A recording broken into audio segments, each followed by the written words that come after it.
Just Mining, le partenaire des professionnels et particuliers pour réussir vos investissements crypto, présente Sud Radio Parlons Crypto, Thibaut Boutroux, Stéphane Moller.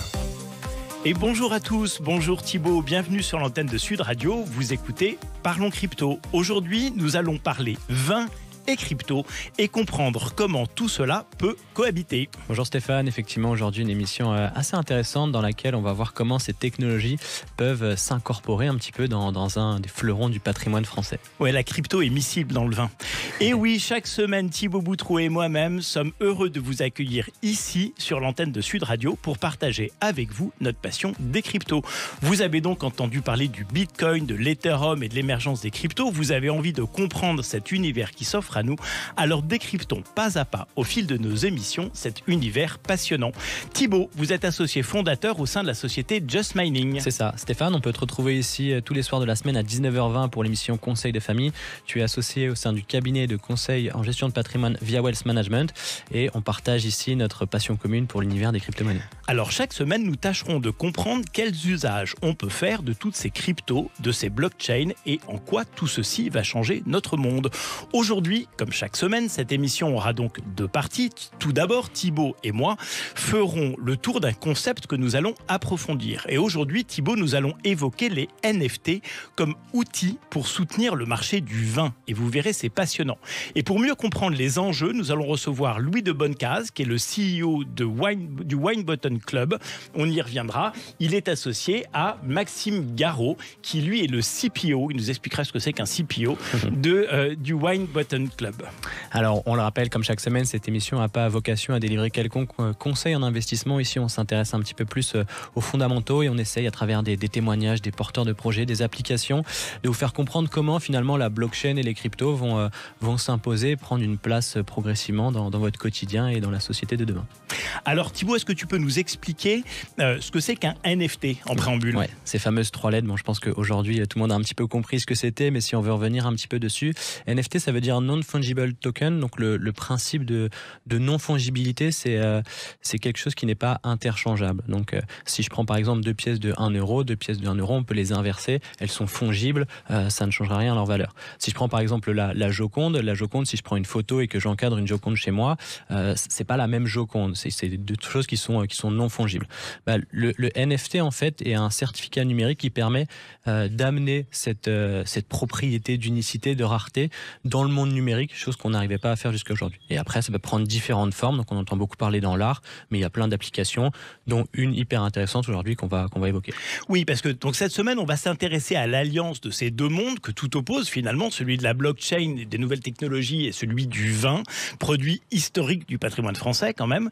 Et cette alliance est donc rendue possible par les fameux NFT dont on a déjà pas mal parlé ici. Alors c'est dingue parce que la blockchain et les crypto-monnaies, les NFT, c'est un univers très tech et je me rends compte qu'il y a beaucoup de projets traditionnels qui viennent trouver une utilité à ces technos pour développer ces secteurs. Ouais, de plus en plus, et ça c'est une analyse qui est super intéressante parce que justement, moi qui suis dans l'écosystème depuis quelques années maintenant, quand on a commencé à parler de ces technologies au départ, quand on essayait d'expliquer aux gens ce que c'était, en quoi c'était hyper intéressant, on était toujours confronté à une question qui était très compliquée. C'était d'accord, mais concrètement, à quoi ça sert ? Et les gens avaient beaucoup de mal à se représenter finalement l'intérêt de la blockchain et des cryptos.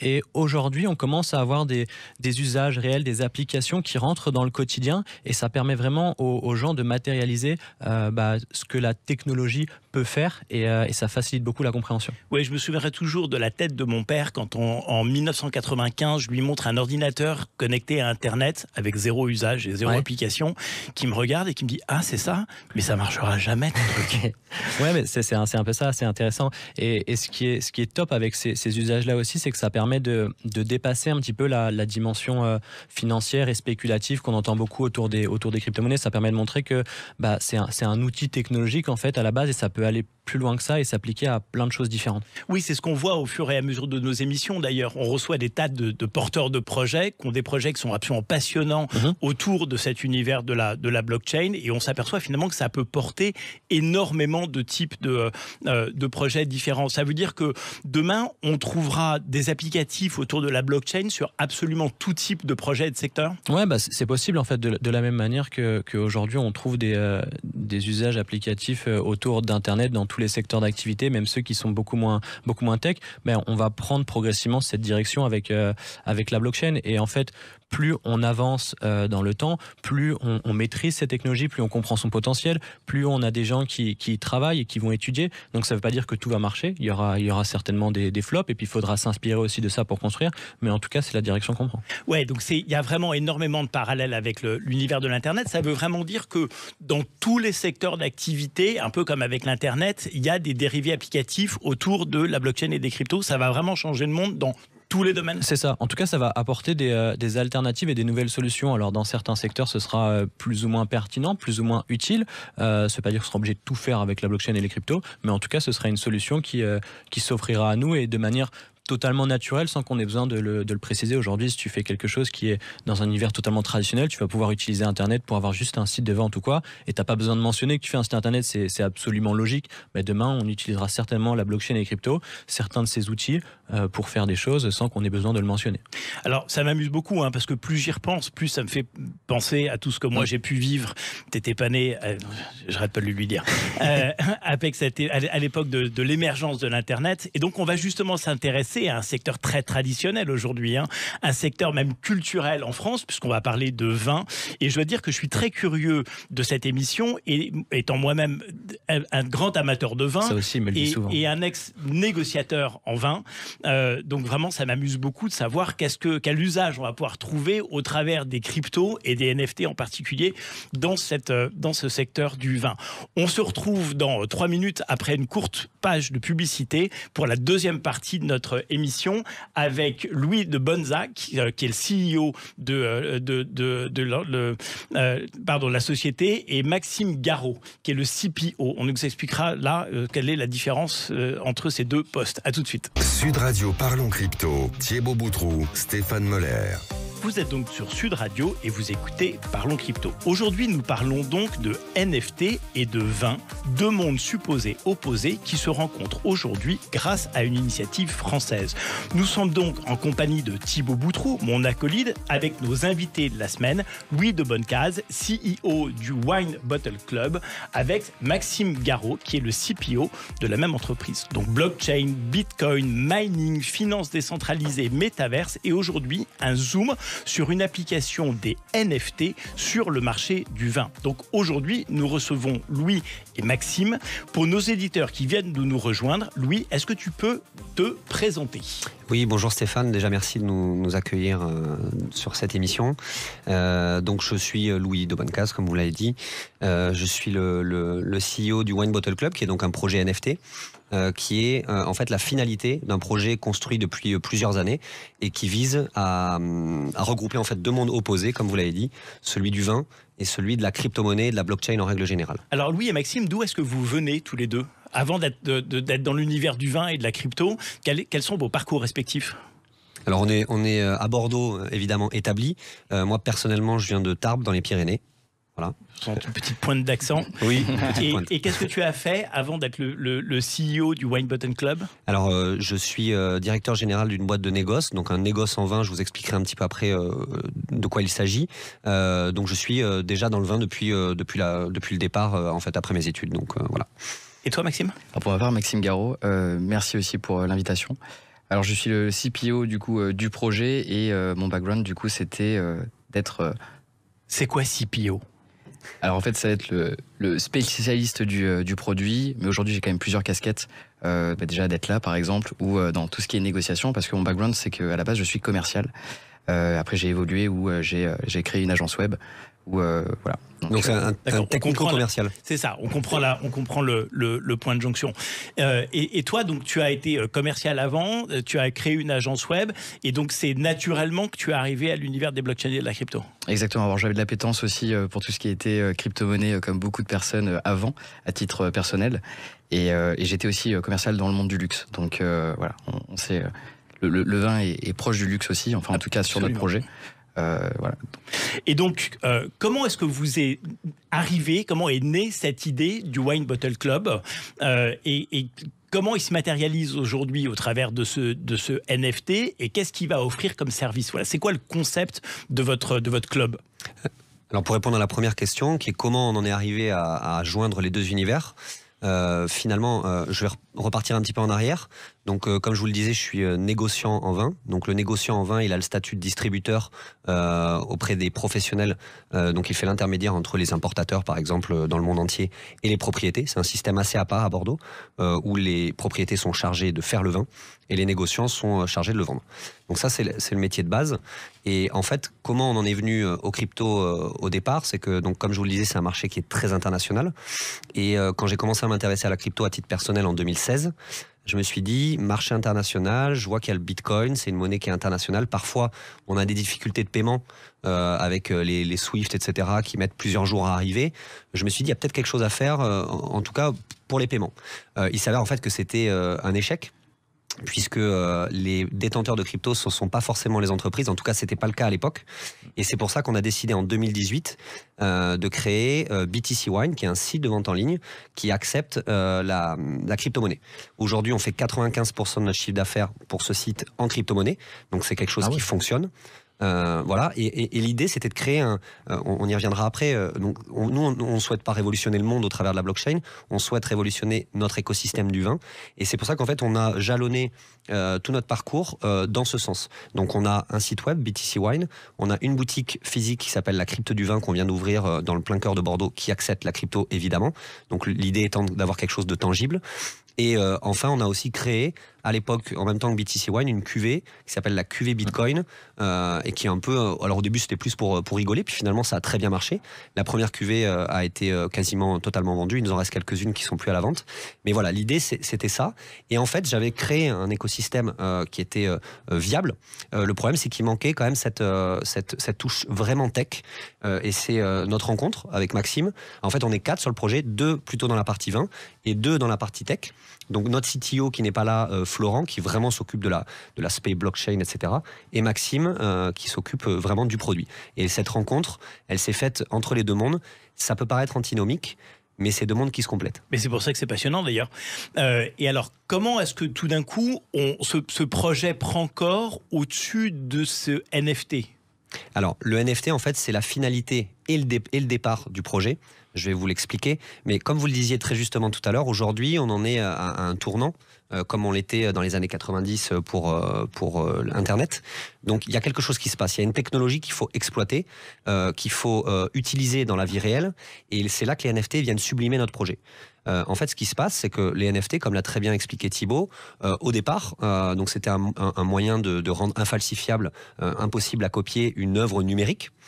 Et nous, l'idée, en fait, c'est de partir de ce point de départ. Alors, évidemment, dans notre projet, il y a une œuvre numérique, mais ensuite, il y a un actif tangible qui est adossé, une bouteille physique, et une carte de membre.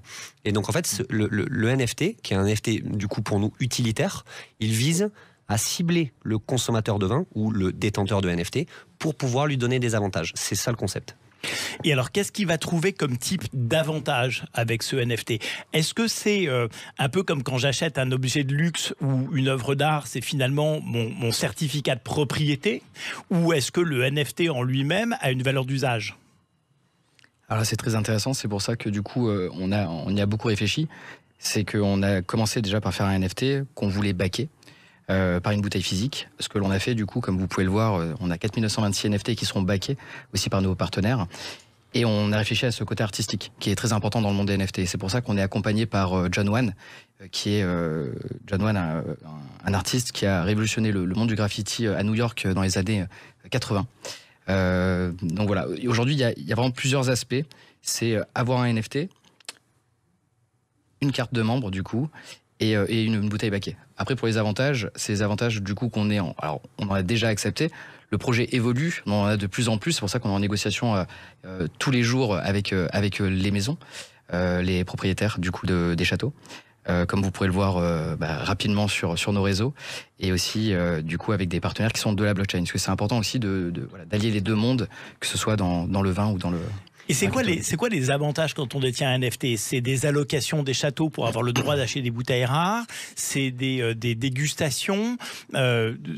Concrètement, le club se matérialise par quel type de service et de produit? Alors le premier avantage qui est natif, c'est celui qu'on disait, c'est la bouteille physique, mais tout le projet. Mais pas besoin d'avoir un NFT pour avoir une bouteille physique. Tout à fait. Donc c'est pour ça en fait que le projet, en règle générale, il est axé sur d'autres avantages. Ouais. Donc on va y venir, on va les détailler. Mais dans les avantages, évidemment, il y a des expériences dans les châteaux qui sont négociées avec les propriétés, évidemment. Vous avez, en fait, on va faire bénéficier de notre écosystème, c'est-à-dire vous pourrez acheter sur notre site de vente en ligne BTC Wine avec des tarifs privilégiés. Voilà, comme on le fait dans le Web3 avec la connexion avec un wallet. Vous aurez évidemment un accompagnement à la dégustation. On utilise pour ça nos réseaux, le réseau Discord, qui est un réseau qui est très populaire dans le milieu de la crypto et du Web3. Voilà, il y a beaucoup d'avantages liés autour du vin. Donc, et les nerds qui utilisent Discord sont les mêmes que vous et moi qui buvons du vin. Il y a une jonction entre ces deux communautés. Ah, c'est très intéressant, c'est pour ça qu'on est sur plusieurs réseaux sociaux. On va être sur Twitter, après sur Instagram. C'est intéressant cette question, parce que aussi pour l'acquisition du NFT, parce qu'il y a tout un panel. Il va falloir créer un wallet, comprendre comment rentrer par exemple sur alors, je sais pas si je peux dire des noms, mais voilà, des DEX. Des plateformes d'échange pour forcément échanger ses fiat en crypto-monnaie. Et c'est pour ça qu'on est en grande réflexion aujourd'hui pour donner la possibilité de pouvoir acheter nos NFT avec une carte bleue physique. C'est marrant parce que tu te souviens, c'est une discussion qu'on avait eue il y a quelques temps où on disait le NFT ou la tokenisation permet de repenser un petit peu la manière dont tu fidélises ou dont tu engages tes clients. Et on se disait même, c'est marrant parce que la notion de client elle-même évolue et on parle plutôt dans notre écosystème de communauté. Et ça, c'est une application parce que finalement, tu crées une communauté et tu vas pas juste chez le caviste acheter une bouteille de vin, tu t'achètes toute une expérience en fait qui est autour. Exactement. Le but, c'est en fait le web, c'est la différence entre le web 2.0 et le 3. Mes amis me disent, mais de quoi tu parles, le métaverse, etc. Je lui dis, est-ce que tu achètes déjà du vin sur Internet? Ils me disent oui. Je dis d'accord, donc tu la reçois. Tu vas aller fouiner quelques informations sur Internet, mais l'expérience s'arrête là. Avec le Wine Bottle Club et les NFT, l'idée, c'est de prolonger cette expérience pour le client en lui donnant un certain nombre d'avantages liés à la bouteille. C'est pour ça que la bouteille, elle n'est pas au centre, elle est juste le point de départ, en fait. Et moi, du coup, il y a une question qui m'intrigue là-dessus, c'est justement, on en parlait un petit peu en préambule de l'émission, c'est la vision en tout cas que moi j'ai du marché du vin et des amis que j'ai qui gravitent autour de cet écosystème. C'est un marché qui a des valeurs qui sont très historique, presque traditionnelle. Oui. Presque conservatrice en fait. Ouais, presque conservatrice. Et c'est même une génération qui est souvent plus âgée que nous. Comment eux, ils reçoivent ce projet-là? Parce que du coup, vous bouleversez un petit peu les codes de ce système-là. Tout à fait. Alors, ils y sont très attentifs, notamment, c'est ce qu'on disait tout à l'heure, parce que peut-être qu'au départ, certains ont raté la vague d'Internet. Donc, la plupart, en tout cas, de nos partenaires, bien qu'ils soient parfois forcément d'une génération plus ancienne. Donc, par exemple, monsieur Bernard Magret, qui est propriétaire de 40 vignobles et du château Pape Clément, qui a 85 ans, je crois. Il croit dur comme fer dans les NFT et dans l'innovation. Donc, détrompez-vous, on est dans un univers qui est très traditionnel, mais qui quand même va aller chercher l'innovation. Et notamment... du coup, tu veux dire que ceux qui ont manqué la vague Internet ont une appétence plus forte à prendre celle-ci, alors que, a priori, ceux qui ont pris celle d'Internet devraient se dire, je retrouve des codes similaires, c'est logique d'y aller. Ben, pas forcément. En tout cas, okay. Voilà, l'idée c'est celle-là, c'est qu'aujourd'hui le monde du vin il est international et c'est surtout la recherche pour eux. C'est ce qui est intéressant, c'est d'une nouvelle clientèle parce que finalement c'est ce qu'on disait tout à l'heure. Vous faisiez le parallèle à la crypto. Il y a des gens qui connaissent très bien le vin, mais qui connaissent pas forcément la crypto-monnaie. Aujourd'hui, une autre partie de notre persona, ce sont des gens qui ont envie de se faire plaisir, qui ont de la crypto-monnaie par exemple, qui sont déjà dans l'écosystème. C'est mon autre question. Voilà, mais qui connaissent pas encore l'univers. Donc en fait, quelque part, on apprend aussi, et ça va être le but aussi des avantages, des tutoriels, de l'accompagnement personnalisé. On apprend le monde du vin, on fait découvrir le monde du vin à des nouvelles personnes. Parce que finalement, du coup, tu as une dimension où tu vas chercher à faire passer ton écosystème, celui du vin, dans cette ère de la blockchain et des cryptos, et en même temps d'essayer d'embarquer tous ceux qui sont déjà dans cet univers crypto et leur faire découvrir un petit peu ton monde. Exactement. Okay. De façon très concrète, demain, j'ai envie d'être membre du club. C'est quoi mon parcours initiatique ? Alors c'est ce qu'on a dit tout à l'heure, c'est soit tu as déjà de la crypto-monnaie et tu es du monde du Web 3, tu as de la crypto-monnaie, tu as ton wallet, tu vas pouvoir acheter ton NFT, enfin en tout cas le minter, comme on dit. Alors c'était ça le sens de ma question et l'objet de ma question, c'est concrètement il se trouve où ce NFT et comment je l'acquiers ? Alors il va se créer du coup sur notre site. tout simplement. Donc il y aura un bouton tout simplement avec ton wallet qui sera connecté, avec le montant qui sera normalement prédéfini avant, bien sûr, qu'on n'a pas rendu public. Et tu vas pouvoir appuyer sur le bouton et puis recevoir ton NFT, pour faire très simple. Ni la date du mint, ni le prix n'ont été révélés. Alors effectivement, c'est quelque chose qui va être assez proche, donc courant printemps-été. On n'a pas encore dévoilé exactement. Mais l'idée, c'est d'avoir une expérience qui passe au travers de notre site et de notre Discord. C'est là-dessus que tout va se passer. Et en fait, voilà, le mint, c'est-à-dire la création d'un NFT, se fera sur notre site web. Je rajouterai une chose aussi, c'est pour ça qu'on voulait donner accès à, on parlait de carte bleue tout à l'heure, donc vraiment simplifier ce parcours client qui peut être compliqué, parce qu'on a beaucoup de personnes qui apprécient notre projet, qui sont plutôt du monde du vin et qui n'ont pas encore acquis des crypto-monnaies, et on est vraiment en réflexion aujourd'hui, comment leur simplifier cette tâche pour qu'ils puissent rentrer dans le monde du NFT, qu'ils puissent le comprendre, et à partir de là, Donc si j'ai bien compris, 2 options. La première option, c'est j'ai déjà des cryptos, je me connecte sur votre site web avec mon wallet, et donc je vais payer la création de mon NFT avec l'argent que j'ai sur mon portefeuille électronique, sur mon wallet. Deuxième option, je me connecte sur votre site web et je peux payer avec ma carte bancaire la construction, la création de ce NFT. Alors, ouais, vas-y. Non, vas-y. Donc, oui, alors c'est tout à fait ça. Alors pour ce qui est des paiements en crypto-monnaie, on est sur la blockchain Ethereum. On l'a pas précisé.